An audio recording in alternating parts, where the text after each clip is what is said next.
Les jours se succèdent lors de ce mercato estival 2025 du PSG, mais pour l'instant, il n'y a pas vraiment de concret, mais des rumeurs concernant le mercato du PSG, bien entendu. Mais ça va être déjà le PSG qui sort d'une saison très très spéciale, très très très vraiment spéciale. Et là, en plus, là, il y aura une saison avec la CAN, la Coupe d'Afrique des Nations, qui va arriver en pleine saison comme ça, et plus la Coupe du Monde qui va arriver juste après la fin de saison. Donc ça va être vraiment une saison chargée, chargée aussi. Donc c'est aussi pour ça que le PSG se doit de recruter beaucoup de joueurs. Beaucoup de joueurs. Donc là, tu auras vraiment un calendrier très chargé. Il faut vraiment que le PSG recrute. Pas forcément recruter pour recruter, ça j'ai bien compris, ça j'ai bien entendu, mais il faut quand même un effectif de qualité avec une assez profondeur de banc. Car on l'a vu, il n'y a pas d'équipe B dans ton effectif. Des joueurs comme Kanguini n'ont pas leur place dans cette équipe. Des joueurs comme Gonzalo Ramos n'ont pas leur place dans cette équipe. Gonzalo Ramos est nul, est nul. Il peut stater quand tout va bien, mais quand tout va mal, le mec il est invisible. C'est Casper le fantôme, le gars. Donc non, pour moi, je suis totalement contre. Si le PSG continue de faire ce qu'ils font, pour moi, le PSG va dans une très mauvaise direction.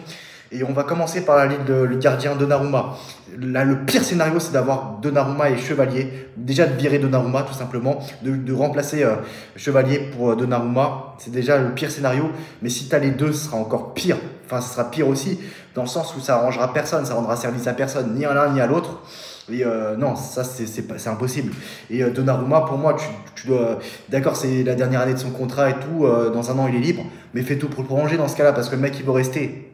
Et en plus, dans l'ensemble, tu vas être assez gagnant parce que Lille demande une grosse somme pour Chevalier. Et, ça va pas être seulement 40 millions d'euros, ça va pas être aussi simple que ça. Donc voilà, Lille se montre très gourmand concernant son gardien. Donc voilà, donc pour moi, la première chose à faire, c'est de garder Donnarumma. Et en défense, faut que tu recrutes deux défenseurs centraux, voire trois défenseurs centraux même. Parce que oui, derrière Pacho, tu as Lucas Berardo et Lucas Hernandez qui n'ont pas le niveau. Donc derrière Pacho, c'est mort. Je ne peux pas compter sur les deux autres joueurs. À droite, Marquinhos. Mais Marquinhos peut être aligné en même temps que Zabarni. Donc il faut aussi un autre défenseur central droit. Donc c'est ça. Parce que des fois, tu peux jouer en défenseur central avec trois défenseurs et tout ça. Hakimi, s'il joue pas. Hakimi, voilà. Donc il peut pas jouer tous les matchs. Pareil pour Mendes. Donc c'est pas non plus des robots. Il faut des joueurs, d'accord. C'est un peu ingrat pour le mec qui va venir. Il va pas jouer tous les matchs, mais Mukiele, tu te gardes Mukiele, pourquoi pas. Le mec, il peut jouer défenseur central droit et latéral droit, c'est un coup de Suisse. Pourquoi pas garder Mukiele? Parce que Mukiele veut rester au PSG, tout comme Renato Sanchez, car ils n'ont aucun prétendant et Mukiele vise un très gros challenge européen. Donc voilà pour Mukiele. Et Renato Sanchez, Mukiele qui a rejeté les offres d'Arabie Saoudite et de Turquie. Donc voilà, donc pour moi, ça peut être une bonne idée de garder Mukiele. Pourquoi pas le garder? Franchement. Asensio, Aston Villa aimerait se faire prêter une nouvelle fois.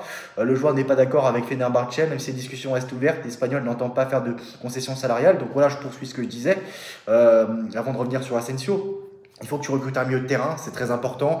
Et d'accord, vous allez me dire latéral droite à Warren, Joao Neves et tout. Mais bon, Joao Neves, il va jouer en même temps milieu de terrain en défenseur central droit. Non, franchement, ça va être trop. Il faut un milieu de terrain aussi. Il faut un attaquant, voire deux attaquants. Bon, on a compris, hein, le numéro 9, c'est Dembélé. Donc voilà pour. Et Gonzalo Ramos, non, franchement, moi, je veux pas de ce mec nul. Et, mais bon, en même temps, tous les numéros 9 sont passés sous ton nez. Donc voilà, maintenant, pour les numéros 9 aussi. Donc. Voilà. Après, Aston Villa, donc pourquoi pas, s'ils veulent un prêt sec, pourquoi pas, et même le PSG qui prend en tout son salaire, tout, et qui diminue le prix sur le transfert de Morgan John Rogers, parce que c'est un attaquant polyvalent, donc pourquoi pas prendre Morgan Rogers aussi, donc tu peux diminuer le prix de son transfert en faisant un geste sympathique pour Aston Villa, donc ça peut être une idée. Jadon Sancho, le mec, d'accord, le PSG veut que des joueurs qui veulent venir au PSG. Jadon Sancho l'année dernière voulait venir au PSG, et le PSG ne voulait pas. Mais je trouve ça bête. Pourquoi le PSG? Franchement, il ferait pas de mal à cette équipe-là, dans la rotation et tout ça. En plus, lui, il joue plus à droite qu'à gauche.